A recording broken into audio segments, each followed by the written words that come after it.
Okay, we are live. Heck yeah. Awesome. All right, so today we have the Meta Knight Menagerie. It can be your sets with Tealz and your sets with Boring Man from Jailbreak. I keep calling the events by the other event's name. Let's say main stage. Yeah, I think the Teal set. I don't want to say it was the most interesting one necessarily, and that the other one, the Parker set, wasn't. But I think there's a lot to be learned from the back and forth in this set. Okay.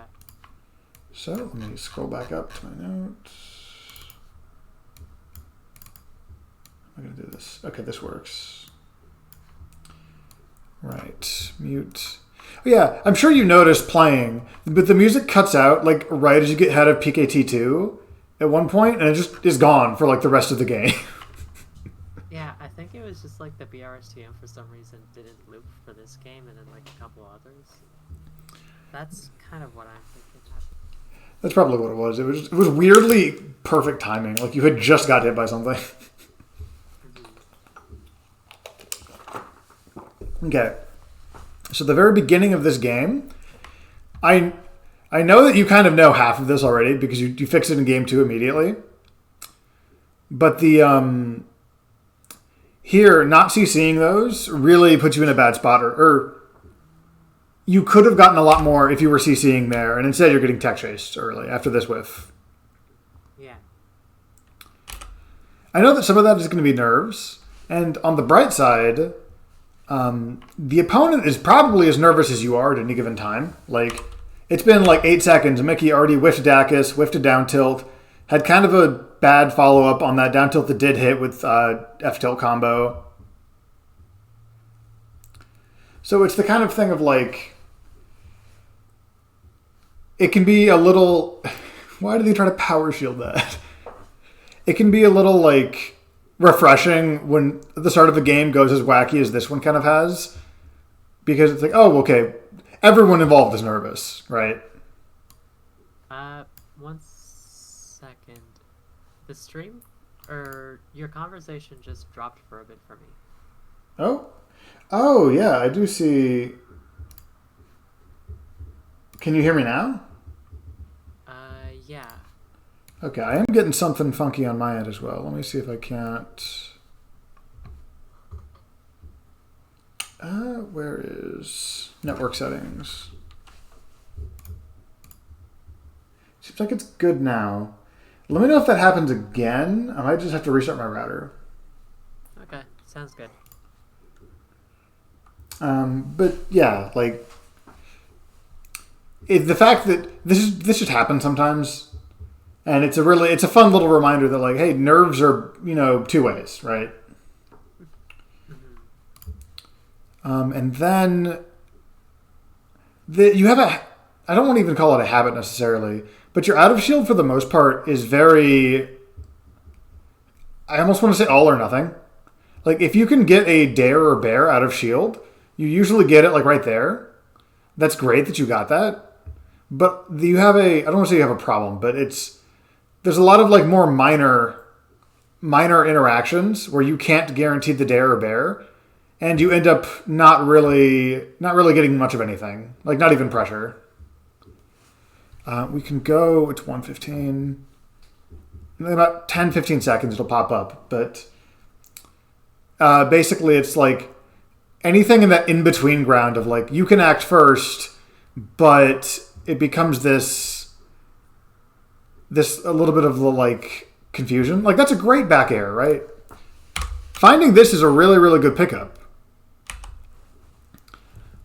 But things like smaller than that, as you play players that, it's not even necessarily 100% a skill thing, but Mickey will go for those sometimes.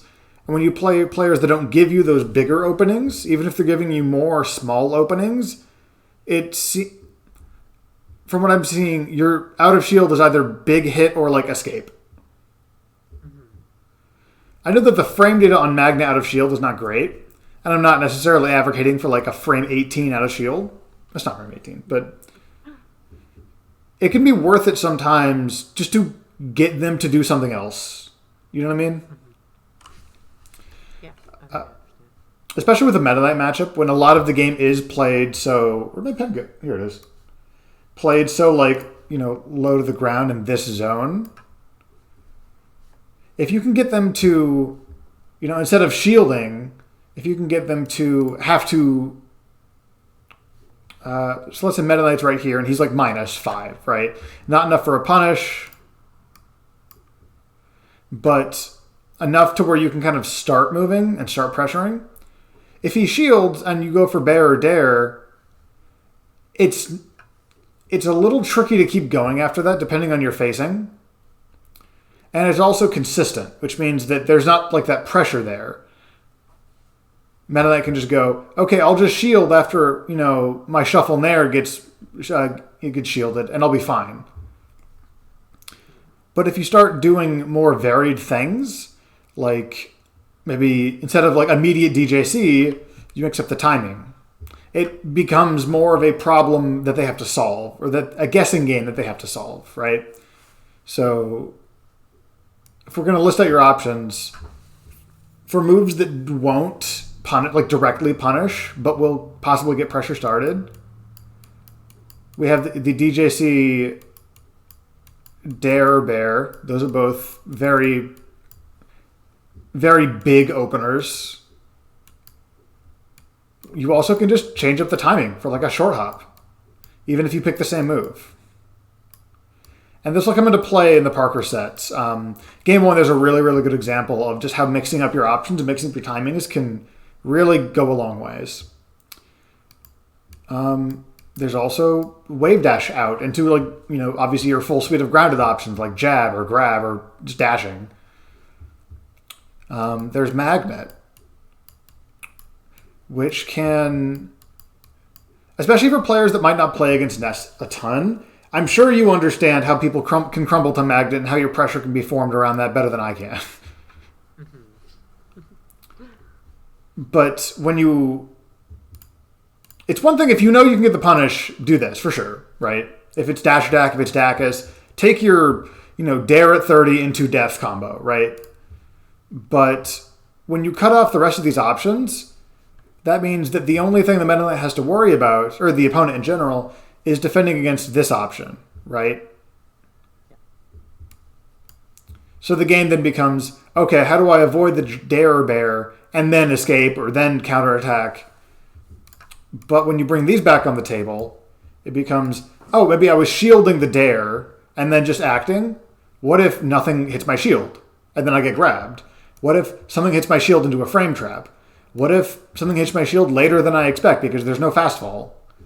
There's a lot more opportunities to put that pressure on them when you mix up your out of shield options like that.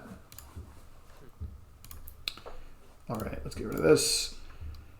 A lot of the times also, it can be a very, it's pretty rare that you get like a huge combo or like a really, really big stock opening out of that kind of stuff. But it's one of those things that adds up and causes I guess unforced errors would be the best example.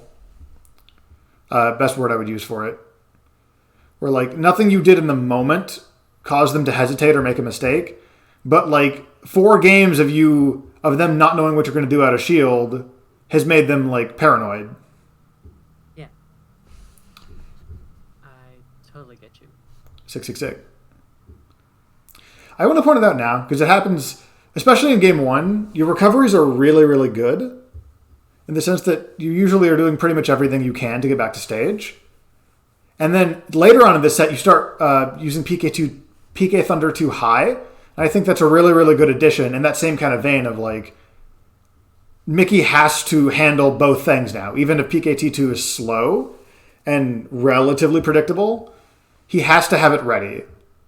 Which means he's going to be a little more likely to make errors or to miss. In those situations where I think there's one stock you live to 180 somehow. It is fully wild. Okay. Honestly, I feel like with Meta Knight most of the time, because his edgeguarding game on Ness is basically the most oppressive in the game, I'd say. it's like I need to constantly be going for every single thing that I have in my arsenal, even if it means like, I guess sometimes putting myself in a situation where I might SD, for example. Yeah, it's Or if I need to try and play like the long game with what you're saying with the hours. right.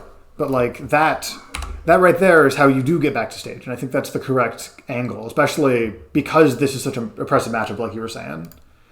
Because sometimes you'll finally get one in, you'll hit this angle that is kind of, it looks insane, and now all of a sudden you get to play the game again, whereas before you didn't. Yeah. And also, some of this is also Tealz specifically not really like there's at least one of these nairs this stock alone that could have been cape, but again, even if you didn't hit Tealz during that, that's like 30 seconds, actually more, because you get hit pretty fast here. That's a large portion of time that Tealz is basically going, don't screw up, don't screw up, don't screw up. And that adds up a lot, especially early into a set. Like, that nair was a mistake. He could have killed you with, like, down smash or with cape or with anything, but because it's been going on for so long, both of you want this situation to be over for different reasons. It's the same reason that, like, last stock Game 5 gets so scrambly, because both players are, you can't take the tension forever. And that's another... That SDI was kind of crazy, but he sacrificed his DI for it. There become moments like that where it's almost like anything but this tension, right? And then that's where you get stuff like, oh, a DAC is at 100 for Meta Knight, where that doesn't kill our combo, but it removes the situation. We're not playing neutral anymore, whether this hits or not. Did I hop down again? What is going on? It did. It might also be my end, because I know that I was having some really bad internet issues yesterday when I was playing Netplay, but I'm really not sure what's going on. It's definitely on my... Like, I'm getting notifications on my streaming software, too. So it's not just your end. Okay. Let me know if you need me... Let me know when I cut out, I guess. And I'm recording this locally, so the VOD will be A-okay. Alright, that's good. I'm not sure. What is this? It's just disconnected? No, whatever. I'll troubleshoot this later. But yeah, like the longer these situations go on, it's decision fatigue. The more times Mickey has to make the decision, okay, how do I hit Ness off stage in a way that means either they die or they have to come back to like this is the furthest they can get. Eventually you're going to be wrong, either based on like, oh, that was a sour nair, or just like, hey, that was just the wrong decision after 8 tries. Excuse me. All right, here's an example of the situation I was talking about, where sometimes going for a smaller option is fine. Like, we didn't talk about shield grab, but especially in this matchup, floaty to the fast faller, shield grabs are actually kind of busted. Why so? A lot of the times, fast fallers will have less range than floaties by default, just because they usually, again, trending, not always, have better movement speeds. There are exceptions, like Marth's movement is great, and he has a sword.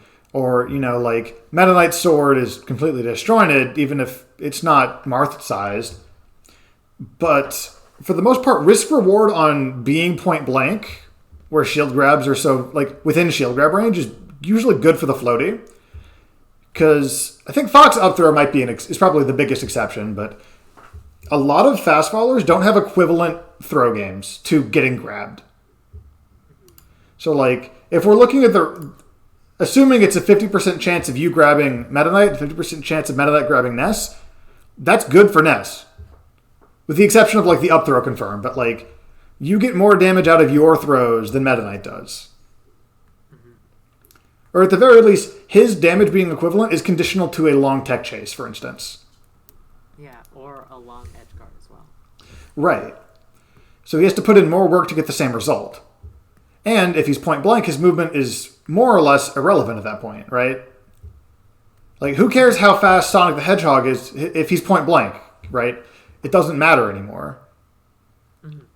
You can, like, there's definitely that Falcon and Sonic, like, the threat range problem, where they're just, like, running short hop can be half stage, and that's a different problem. It makes them very good, but once they're actually in this, let me back it up again, in this point blank situation,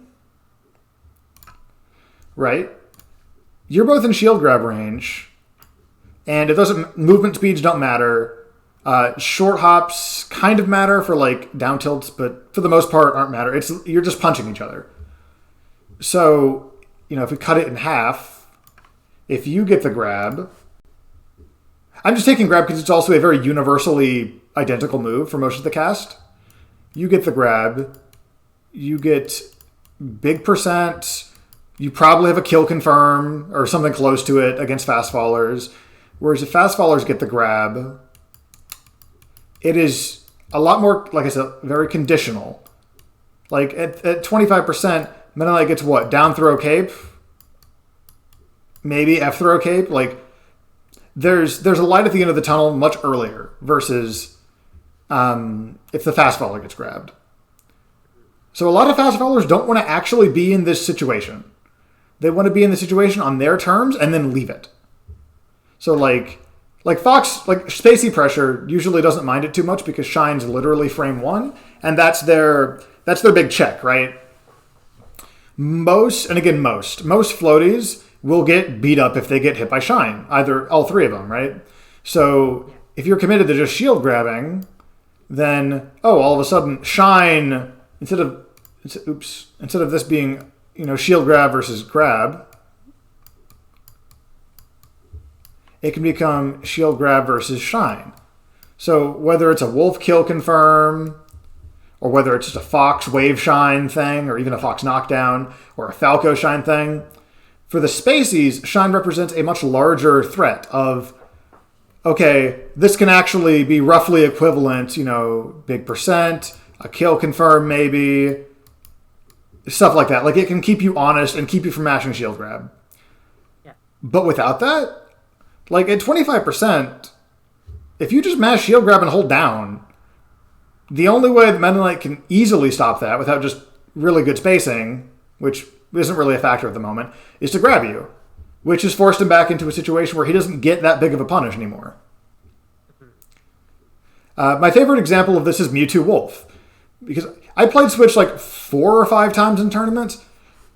Every single time, there comes a percent where I just start mashing shield grab. There's like a 2 or 3 frame window where the Shine will just cleanly beat shield grab, but if Kyle messes it up, he's getting up thrown, and then he dies. Versus if I get shined at 90, what's he going to do to me? Like, I'm Mewtwo getting hit by a move that sends it like this angle at 90. That's an extreme example, of course, because extreme ends of the weight class or fall speeds. But it's the same basic concept of the characters that don't have this Shine or don't have anti-CC options that represent the same options that you can with shield grab have to work a little differently. So to get around grab, Meta Knight has to usually bait it out as opposed to just beat it with his grab. Yeah. I say beat it with his grab, but you know what I mean. Yeah. Anyways, I think this is good overall. I think it's good to move on at this point. Yeah, sounds good. Yeah. I think we can actually just wrap this game up. Gotcha. I do want to talk about this real quick because the whole grab tangent was about you going for the DJC dare here and then getting clipped by after the down tilt and then getting clipped by the F tilt, where like shield grab, hold down CC is a lot safer and it's a little faster. All right. I should have written down the times game 2 started. Here we go. I mentioned it at the beginning of game 1. You fixed the thing that got you hit in game 1. In that game starts kind of scramble, when Tealz goes to the F tilts, you just CC and punish. And he gets out of it without a ton of percent, but like that's a lot more work that he had to put in to get out of that. And now at round start game 3, or the next time the situation comes up where you're low percent, Tealz will have to think twice about using and/or completing that jab combo. That was also a really good CC, especially on the late hit, which was a little awkward. This on the whatchamacallit. On this dash attack, the CC during the dash attack got you out of this, or the CC during the down air. Sorry, the CC during your dash attack lets you evade the brunt of his dash attack. And then, even though I think he presses jab here, he gets caught pressing something. It's not shield, but this is a huge jab. This is literally leads to the stock at like 90 mid screen. All that's from just holding down when you were in a 80 frame end lag animation, or 80 frame animation in general. As you do that more and more, your low percent game gets a lot scarier because you can represent that threat of like, oh, the immediate down air, the immediate back air, even just the moving around a lot more frequently. And usually, for the most part, at high percent, even 70% and up, you can kind of get messed up for this if they're really calling it out. Excuse me, with some characters. Like there are some situations where if you CC the forward smash, you slide on the ground and die instead of just like going to the corner. But for the most part, it's pretty rare. That being said, you could have done the same thing here. And he actually does the same sequence of moves too. But in the end lag of your dash grab here, you weren't CCing, so you don't get that same opportunity. And it's not a big deal, but it's just like these situations add up a lot. And they can still punish it, of course, but being airborne is one of a very bad position to be against low percent CC, unless you have very specific moves like Fox Drill, Wolf Nair, Kirby Drill. So in that same situation, it's a great confirm. Committing to the down tilt run up and then reacting to the hit is a really, really good strategy there. Saves you a lot of energy trying to like react to every single down tilt. But yeah, you can still obviously punish CC if you're in the air, but you're punishing what they're doing after CC more or less. So like Meta Knight could just empty landing grab you, but that means Meta Knight is committed to deciding that you're not going to move. Okay, we're at 720. It also keeps them honest. Like if they have to think about, oh, I'm getting CC'd when I short hop, so I need to either short hop less or like take a different action, that's more energy that they're not using on how do I hit them, right? It's also usually not their best opener. Most characters don't have their best opener. Most characters' best combo starters are not CC safe. I want to point this out really quick because this is the second time this game you've done a very small thing and it's paid off. So here, you don't B reverse that, you wave bounce it. And that is just enough to throw him off and get you and keep you front facing for this back air. And then I mentioned it briefly, you had that single hit down tilt confirm into bear because you had made the decision to down tilt and then run and not try to react to just the hit before you did anything else. That gives you enough focus to get that confirm. And these small things add up a lot. Yeah. Equally so because they're easy to miss during a set for the opponent. So there's no guarantee that Tealz or your opponent knows that, oh, you wave bounced it, so that's why they got hit. Okay, I'll know that for next time. It's very likely they were just like, okay, I got hit, I misspaced it, I can't think about it right now, right?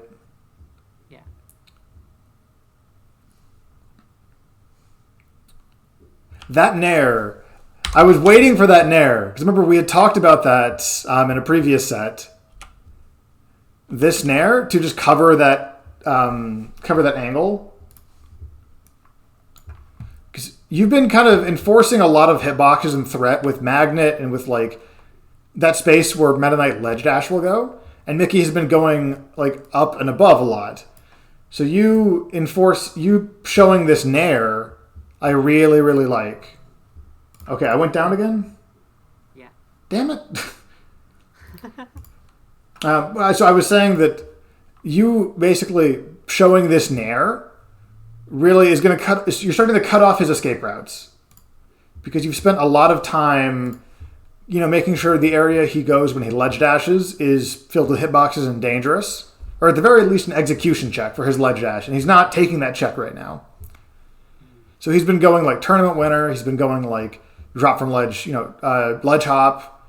So you coming in with this nair, even though it didn't hit this time, I really, really like that you're just cutting off his options one by one. There's something else in just a moment here I think is very interesting to talk about. So this situation, you get knocked in the tumble. And the situation, depending on character, can come up a fair bit. This DJC fair is a perfectly safe thing to do. And it's very, very hard to punish. So I don't want to... My point with this is not that the DJC fair is bad. This DJC backwards fair. But you notice how we run up shields? That's because he was expecting you to press a button in this position. This specific spacing, I'll bring it up in a sec, comes up a fair bit where you're going to get out of tumble. You're going to be actionable right about here. And that means that he can run up shield, and if you press a button, then he can shield grab it, just on reaction. It's like Luigi does this a lot too, or gets this done to him a lot too. Any character that has a really good aerial option, usually this comes up when you're playing them. When they get out of the tumble right above the ground, it's very tempting to press the button here, to press the aerial. And it's not always a bad idea, but it is kind of the surface level expectation. Good news because of that, though, because it is the surface level expectation, if you don't press the button, then usually they're not ready for it. Specifically, if you wiggle out a hit stun and then land and are actionable, that can take them by surprise. Even if whether you want to go for a grab, whether you want to go for dash away, you're in a very different position than they're expecting, and can kind of you have a brief moment of surprise. What's the term? It's like the value of surprise, but phrase fancier. Whatever.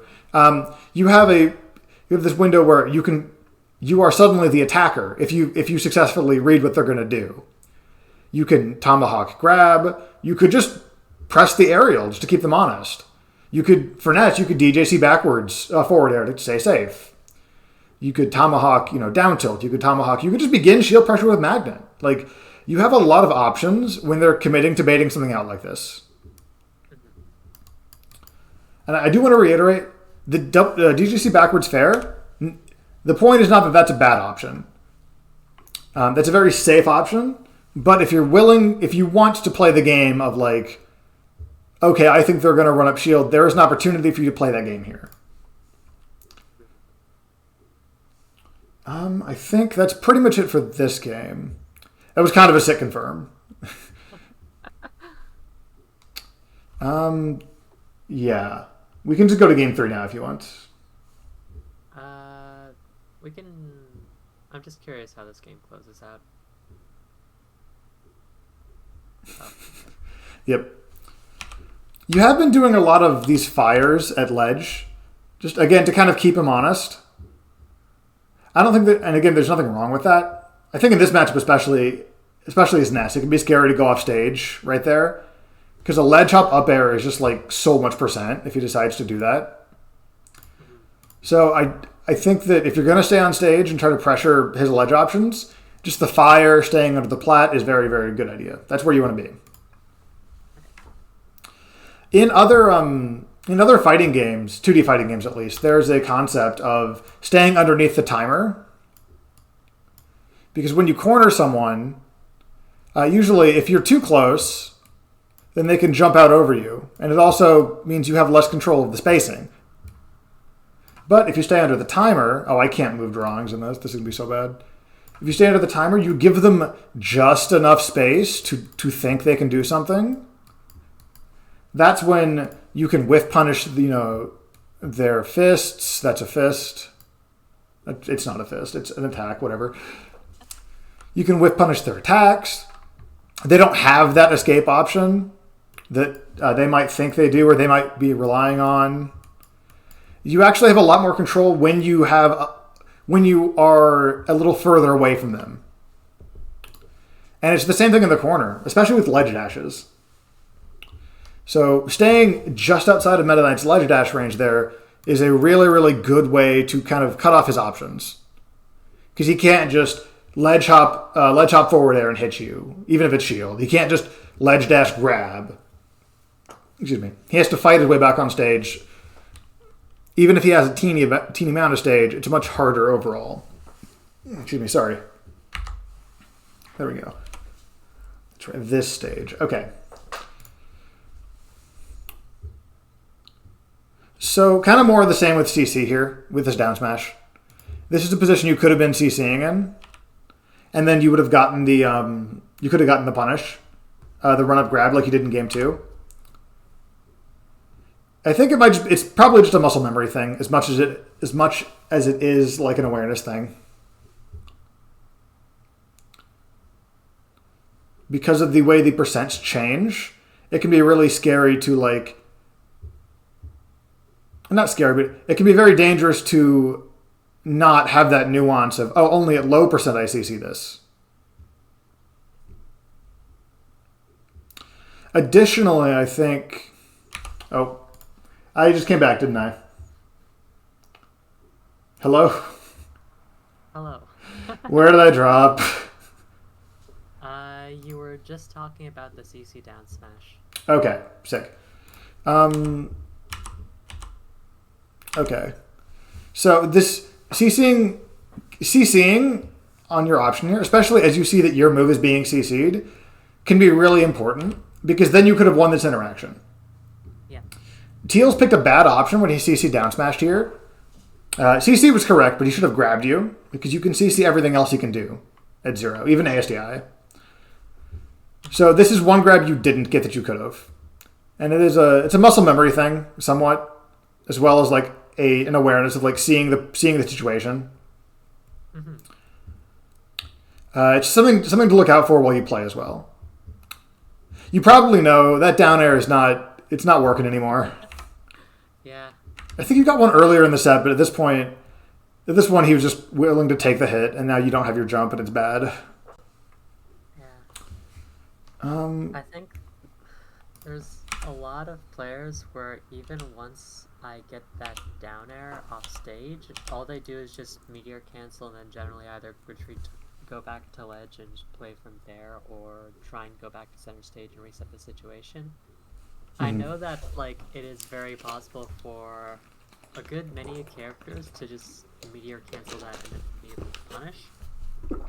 So I need to be ready for that a lot more. I feel like I was actually thinking about that a bit sometime after the majors. The multi-jumpers especially can do this safely. Yeah. And then it's just an unfortunate combo with the way Meta Knight up air just works. That's exactly where he wants you, even if he's the one who's just been hit. Okay. Next thing I wanted to point out in this game, I always forget the horizontal range on that dare bear confirm. There's 3 different times in this set alone I'm like, oh, okay, so that has to be Nair? No, it doesn't. That's not even close. Next thing I want to talk about, and skip a little bit ahead here. So you do some shield pressure here in just a moment with that magnet. That magnet does a ton to dissuade counterattacks on the ground, but especially on platforms. So, let me get back here. Because a lot of out-of-shield options are basically decided before the actual hit occurs. Like, especially with how enticing this is, right? 0% nest, shield drop up air. This was just... Tealz most likely decided the shield drop up air before he even saw what you were going to do, which specific attack, at least, you were going to do, because this is a character-specific frame trap thing that most characters don't have access to. So, when you show this option, not only do you get the kill, because you have a very strong move you can just toss behind this to catch him from falling into, but you also make them less likely to counterattack out of shield in general in the future. Like, this is one of those... I think I brought it up before. You can... There's like two basic kinds of out of shield. There's counterattacks. I'll do CAs. There's counterattacks, and there's escapes. It's been a minute. That E is awful. Counterattacks would be things like shield drops, up Bs, out of shield, nairs, like ways to physically attack or pressure your opponent right after you defend against what they're doing. Escapes are, rolls, spot dodges. I can't use SDs again. Oh no. S dodge, or even just jumping. Wave dashes as well, or jumping. Oh, that's awful. So when you... I'm calling this a frame trap. It's not quite as easy, like heavily defined as it is in 2D fighters. Frame trap just being you hit their shield, then you hit them again before they expect it, so you catch them counterattacking out of shield. The more you punish, like the more you frame trap, the more you do this kind of stuff and punish these options, the more that they're going to go to those escape options, and vice versa. If all you do is jab their shield and run around, they're going to hit you more.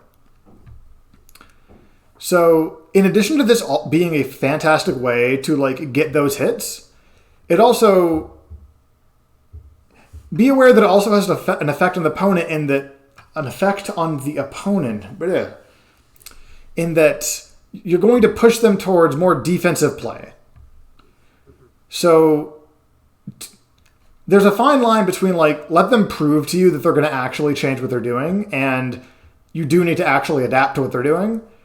To an extent, like you don't have to literally alternate between the two like clockwork, but just if you're going to try to frame trap someone, if you're going to try to do this 3 times in a row to somebody, just be aware that if they're doing it 3 times in a row on purpose, either they're wrong about something or they're just playing this game with you where, she doesn't think I'll do it 3 times in a row. Like if you've seen The Princess Bride, there's that scene with the bald guy where he poisons the wine and then he goes, oh, well, clearly you would put the wine in front of me because it's poison. But I know that, so you put the wine in front of you to fool me. But you know that I know that you... And it just over and over again. Yeah. But yeah, I just wanted to kind of take the opportunity to talk about the effect that your shield pressure has.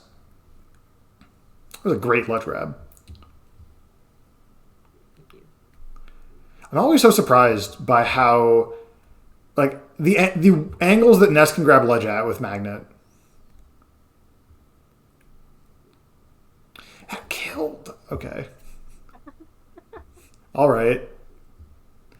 Maybe Ness is top 1. There's a possibility. That's what I'm saying. Yep. I like your high recoveries here into just DIing as best you can.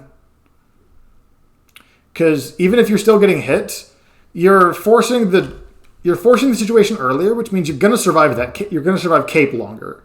It means if he messes up, then you get more percent to work with on the rest of your stock. And it adds up really fast.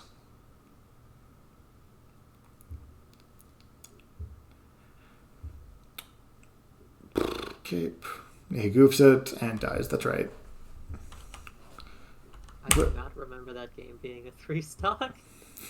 It was one of those that didn't feel like it at the time. But that was a 2-minute 3-stock, yeah. So this situation where he's recovering... Oh, go ahead. I was just going to say Mel Cavern is just such a difficult stage for Ness in this matchup because he doesn't really have the same platform play that he can use to stay safe with movement and PK fire versus Meta Knight, I feel like. Is it just a little too high? A little too high. The fact that it's not like... The fact that it covers a really large portion of the stage means that he can really only use it oftentimes for pressuring ledge instead of just in neutral situations or to hit center stage or something like that. And because Ness, as a floaty, if he gets caught in the air, he has a bit less options as to where to land because only one platform. Gotcha. Make it air pretty hard. That'll make sense, yeah. Yeah. Yeah, I saw you had banned Fountain and Wario, and yeah. Like I get it. I stand by those bans versus at least Tealz, but this is certainly definitely. There's not really a good stage in this matchup for us, honestly. Yeah, when they can ban FD and Greenhill, it seems like probably just Smashville of the starters at least, like you were going to. Yeah. Oh yeah, so the edge guarding here. I'm a little conflicted because obviously the power of hindsight and literally watching a VOD means that to a certain extent, I know that Tealz does not like swing as he's returning, even throughout the whole set. But I would like to see a little bit more direct challenge because for pretty much the whole set, Tealz does kind of just jump to ledge or like B move to ledge. So let me back up a little bit.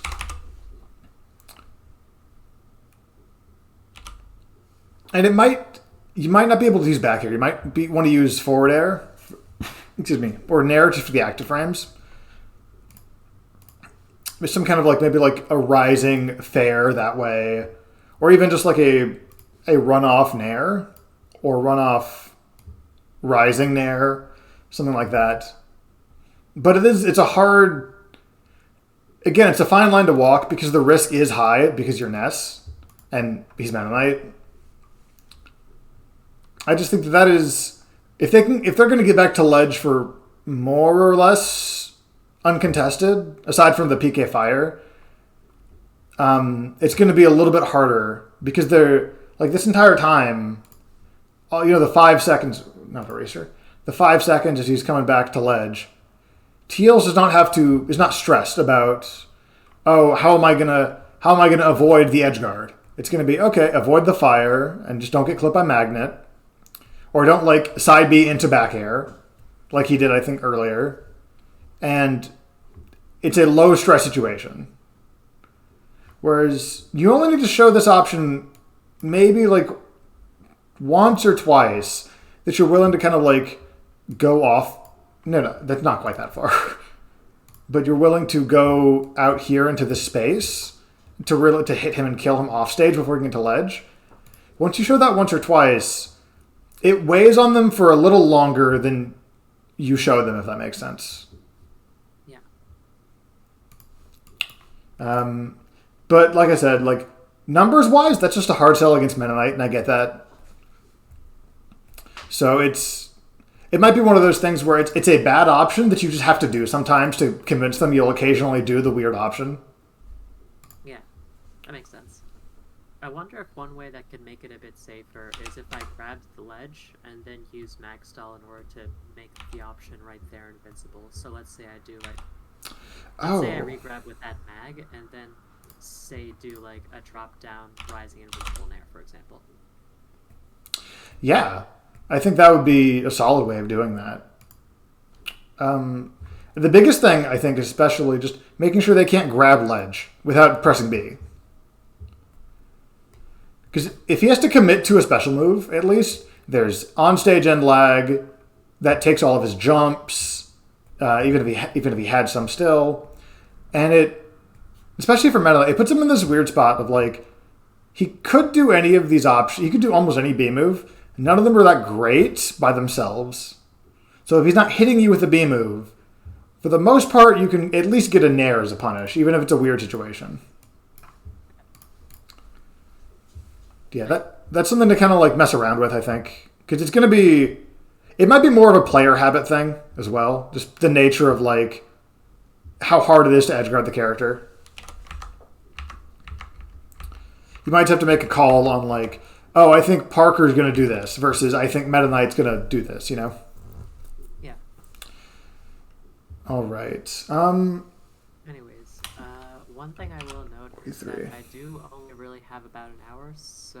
Gotcha. Yeah, just wanted to let you know. Gotcha. Let's go to the Parker stuff then. Honestly, I think that we might be better to like finish this up today and then like do that another day.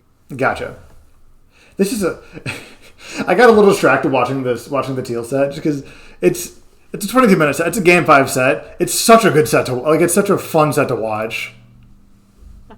It was a really good set. Really good set to play. Yep. Okay, this is the last time I'll bring up crouch cancel in the first 10 seconds of the match. I promise.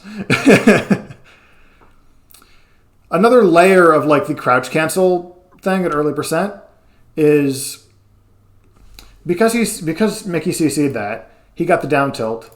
Even if you had CC'd that, his next option is still CC safe. It is still to run up and catch you defending or not moving or CCing or shielding, etc.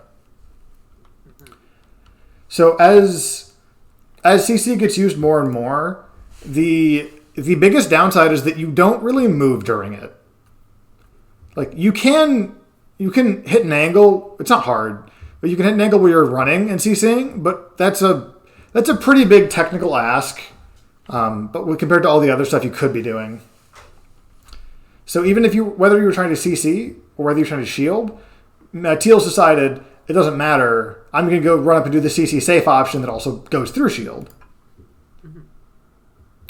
The trick in this matchup is that got him 22%, 27%. And you could have just gone to ledge here, but like he can't really hit you off stage with that yet. So yeah. If instead, here,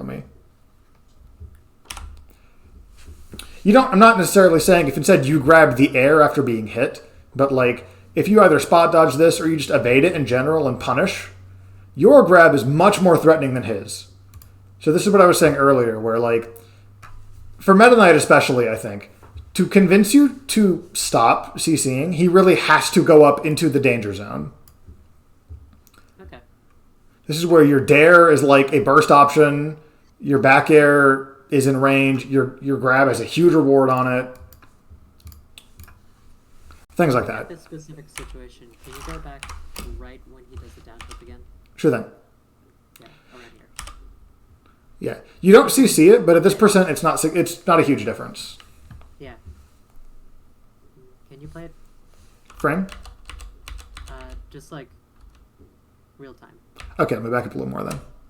Yeah. It looked like I was trying to go for a dash back there. Do you think that would have been an option that would have worked in that situation? I think so, yeah. Absolutely. Okay. Because basically, if you think they're trying to do something to get around your CC, moving is usually the best answer. Mm-hmm. Yeah, I think you're right. That was probably a dash back that just kind of got messed up by the hit. Yeah.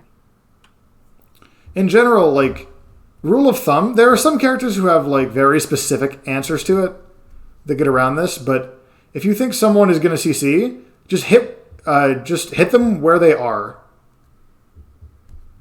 Like, you don't have to worry about, oh, are they going to CC? How do I space this forward air to be safe? It's like, well, that's on you because they're not moving. Mm-hmm. Unfortunately, that was just the VOD where he air dodged. That wasn't my connection. Yeah, it's okay. Nothing of note was missed by that setter. Similarly, if you think someone's going to try to break your CC, either with like a drill, a shine, a grab, good spacing, moving will usually disrupt most of those by default. Mm-hmm. So if Marth is spacing tipper fair or tipper down tilt and you run up, suddenly that's a sour spot. And then, especially if you run up and still CC, hey, maybe we can work with something now, right? Yeah. That's so unfortunate. These high peak thunders really are working out though. Because like I think mentioned... we were talking about that specific recovery either our last session or the session before that, but how like sometimes I will just like know that they will expect me to go high in a situation, so I just go to ledge and then get back for free. Yep. Kind of like cashing it in. Absolutely cashing it in, yep. I don't remember if it was this set or another set at Jailbreak or Blacklisted or something, but I remember like seeing that happen and thinking, oh my god, I did it. It was really fun. It was really... Yeah, when you have that intention, it's a really satisfying thing. You cash in the same way here, it's with a different option. So here, Tealz is expecting you to up B really high, but you just jump over him, and all of a sudden you get back for free. Not just that, but I also get center stage. Yeah, you like get over him, and now he's on ledge, and even though you're at 100, you're not at threat of like hitting the bubble and having to use up B at max distance. Yeah.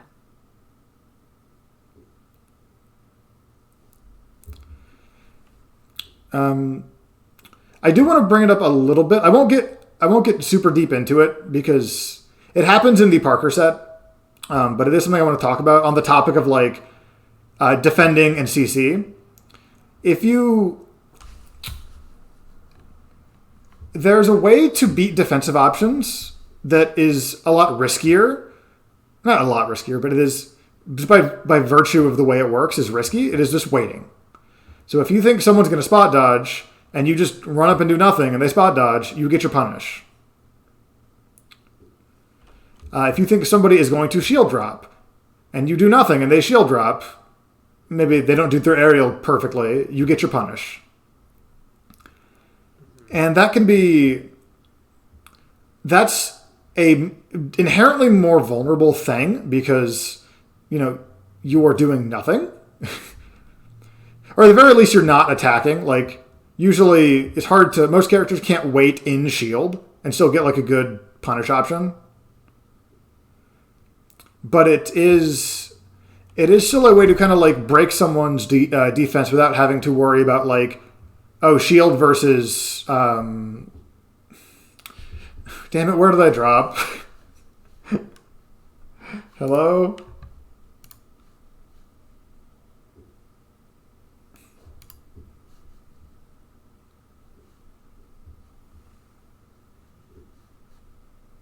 Hello? No. Okay, I'm just going to keep talking until the connection gets fixed, because this is at least being recorded.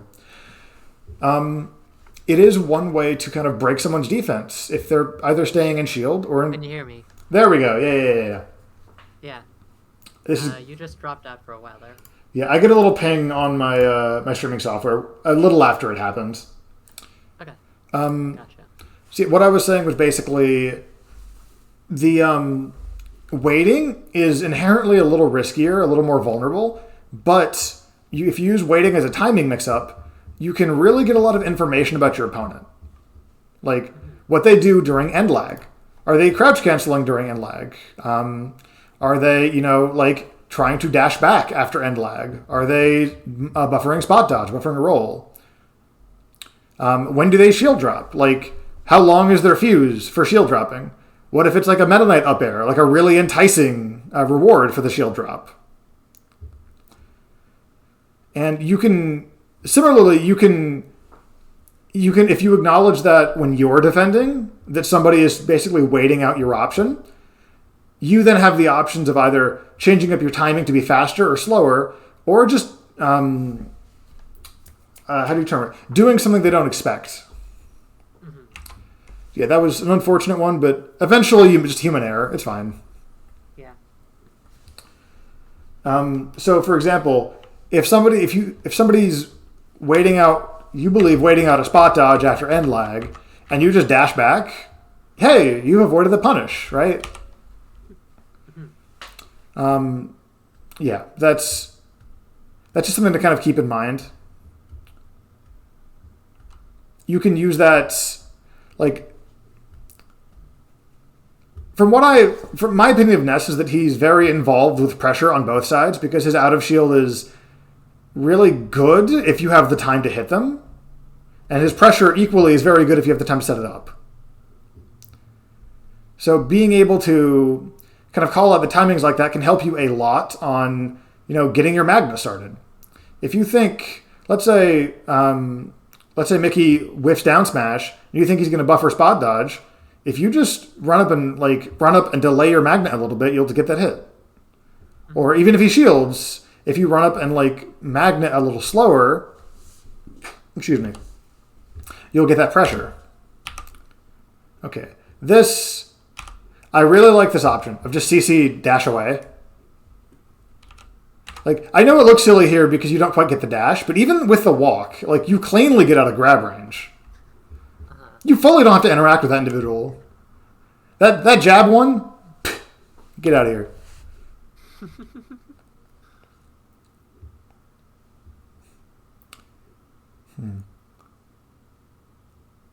Does he get the cape? Yeah, he gets the DI, the side switch.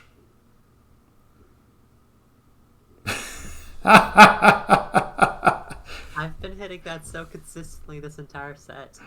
It's such an annoying thing to have to work around too, because you fully just have to ignore. Okay. I remember popping off when I saw this. I think this is the perfect time to bring out fire. It's game 5. He's been contesting your recovery very frequently. This is the time to just put a hitbox out. Because remember, that's something we had talked about in a previous set. Yeah. God, how does this character? This is just stomp knee. It's stomp knee at home. It's stomp knee at home. But yeah, adding in that PK fire, I think this is the perfect time for it. You just need one more thing to make Mickey worry. To make him think, oh wait, what if she does fire, right? Getting hit by fire off stage is weird. What if I get down aired after fire, even if it's not guaranteed, right? It's just one more thing to give him hesitation.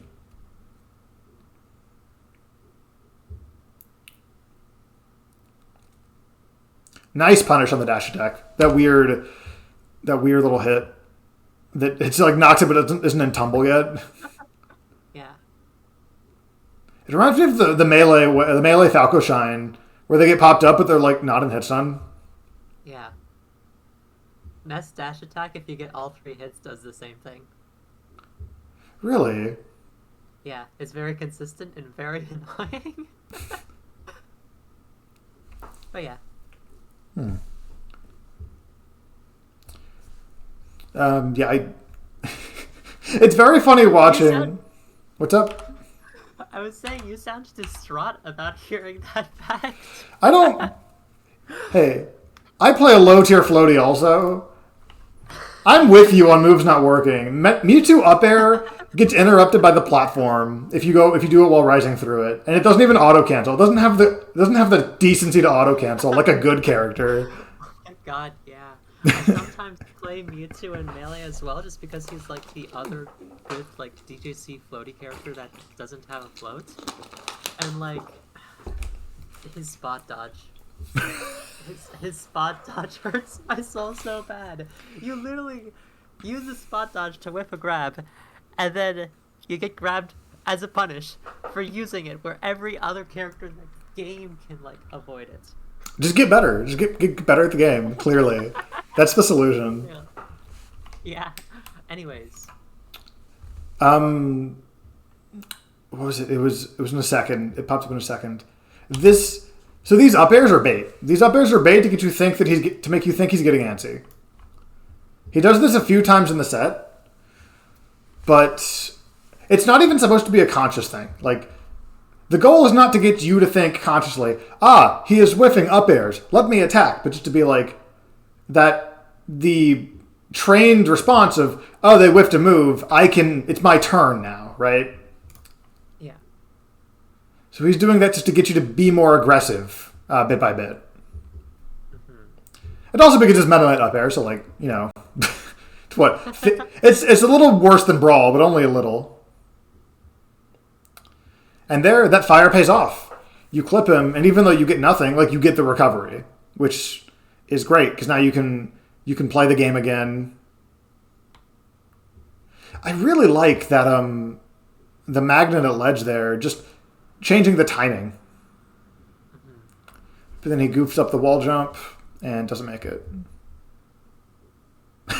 Oh no. Yeah. I was just thinking to myself too when I first saw that, like, wow, she can grab from that far. Oh, she can't. Okay, that makes sense, I guess. Yeah. It's one of those gimme stocks though. Like you were at 150. It was just a minor error. Yeah. It's this stock that I'm a lot more interested in what happened to, because he evens it up from here, pretty much. Yeah. Worth noting as well. So, actually, this is a really good example. I was talking with somebody about Mennonite, like up air strings, talking with Darshard. And this is a pretty good example. He gets that Dacus and then just gets the stagger. Here, see, you have your shield up for at least 2 frames. And this is YouTube. That could be 4.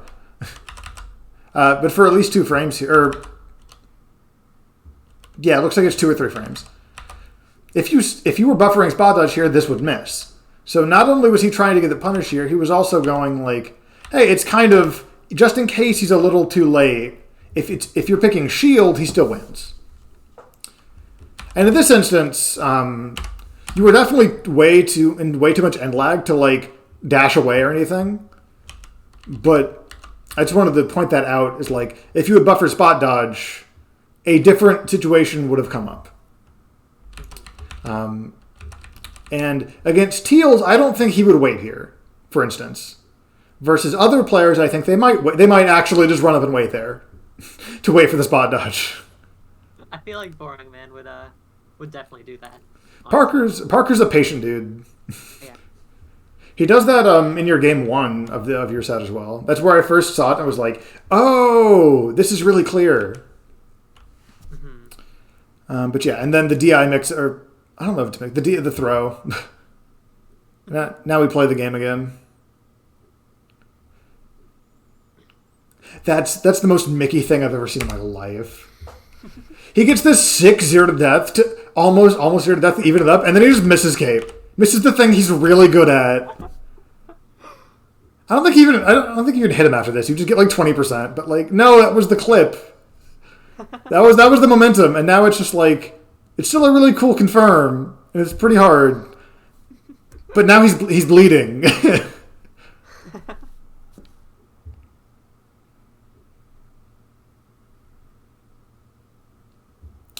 Yeah, that I saw that down air hit too. Like in my head, it was like, oh, perfect. Oh, stupid Mennonite. Why is his head got to be so big? Wait, is his a head or a body? Yes. I don't like this. Is Kirby's an alien, right? Yeah. Oh, I don't.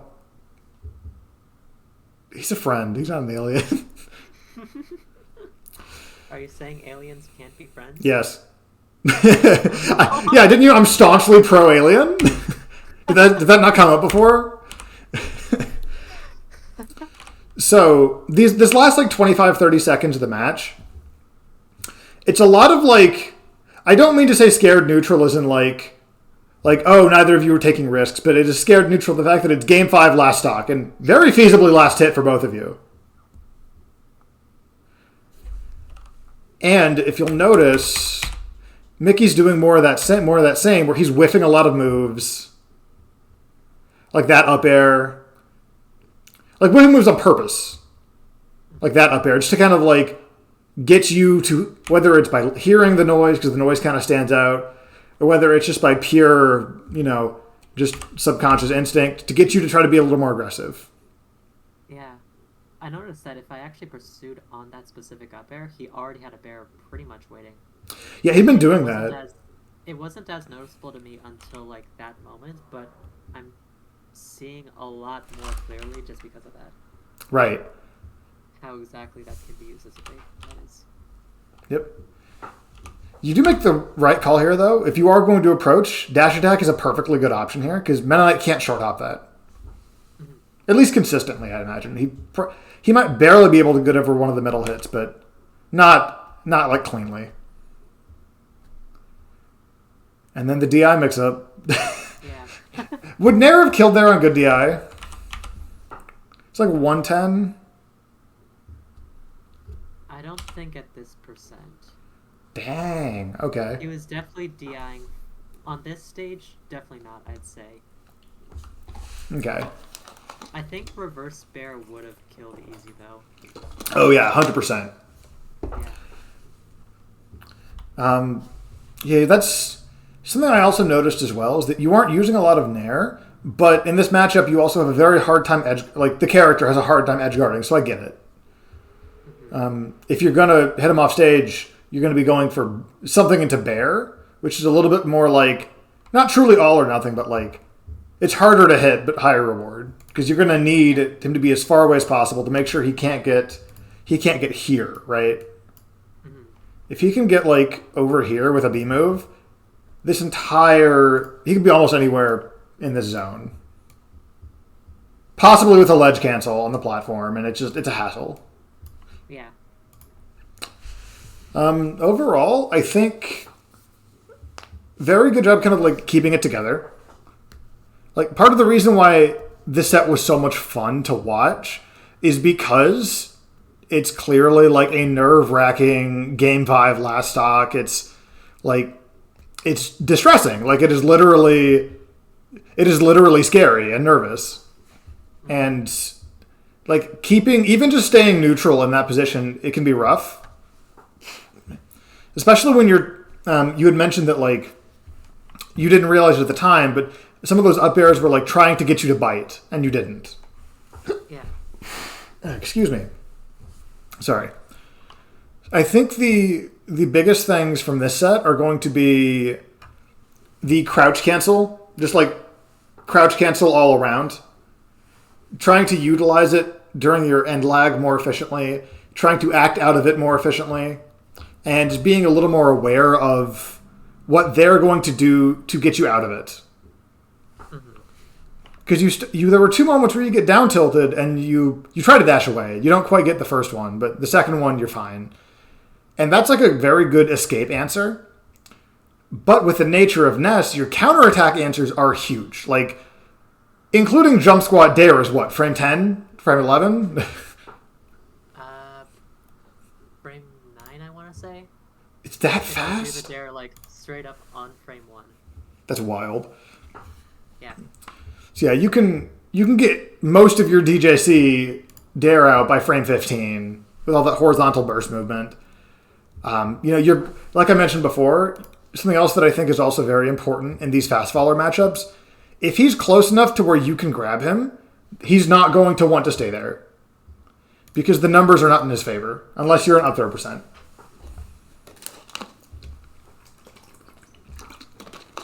Excuse me. And then also just the edge guards. Try to find some way, maybe of like you were saying, refresh ledge, invul nair, kind of like how Meta Knight does it. Try to find at least one option to like contest him near ledge. It doesn't have to be good; it just has to exist. And then from there, I think you're going to be really good. We can go over the Parker set next chance you get. Yeah. Because that's a very different player, and there's a lot of different things to take from that. It's part of the reason why I wanted to do both of them, because I don't feel like I can get like the full Meta Knight experience without getting both Tealz and Boring Man one after the other. Yeah, that makes sense. Yeah. But luckily you played them both one after the other, so as it works out. Yeah, Meta Knight's, it's weird. Even the air quotes honest characters that just have good attributes are played so differently. Like when you look at Ness, Mewtwo, Lucas, it's like, okay, well those are like very strange characters. Of course, Casino Wolf, Frozen, Bluetooth all play different. But then you look at Meta Knight and it's like a lot of it is a little more subtle and a little more like player based. So like I mentioned the waiting for the option out of end lag. Mickey didn't. If he did, I missed it, but I don't think he ever explicitly waited for you to do something out of end lag. Versus Parker did that in game 1. Like, that's on his mind immediately. And part of the reason is because he gets information, whether he's right or wrong, right? Yeah. When you make a more specific call out, If you're wrong, it stands out because you're getting hit for it. Yeah. But We went over this exact concept last time. Yeah, we had gone over the like put somebody in a box until they prove you wrong, because when they prove you wrong, you remember it because you get hit. Yeah. But trying to, I don't even want to say hard read, but basically trying to say, hey, you're not going to move. Or, hey, I think you're going to jump. I think you're going to jump when you recover or jump out of this combo is a very good way to get information, whether you're right or not, because whatever happened. So you get info to put in a box or make a new box, etc. Yeah. Yeah, I think that's about everything then. Awesome. Sick. Good. I am really glad we had this session. Yeah, me too. I am excited for the other session because I am the set with Tealz was stressful, but the set with Boring Man just felt very rough overall. Just like to play. Yeah, Parker's very much a wall. Like, he's almost like an all-around solid, so good that sometimes it can feel like a wait, what now? Like, I didn't get comboed from 0 to 300. I didn't get edge guarded at 20. I just kind of lost.